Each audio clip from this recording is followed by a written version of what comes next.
Friend, লাটাগুড়িতে এসছি।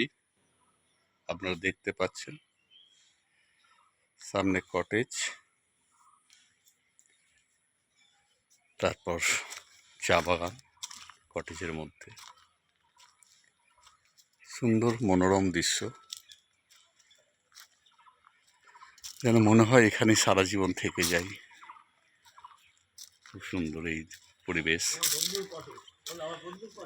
ওই যে আমার বন্ধু, যার কটেজ বসে রয়েছেন, দেখতে পাচ্ছেন। ওই যে দেখতে পাচ্ছেন বসে রয়েছে। আমার কটেজে এসছি একটু চেঞ্জ ওভার হতে। কিছু বলার নেই, জায়গা খুবই সুন্দর জায়গা, যেদিকে তাকাবে সেদিকে চা বাগান। এটা লাটাগুড়ির মনোরম দৃশ্য। প্রত্যেকে আসুন, দেখবেন খুব ভালো লাগবে। আর কিছু বলার নেই।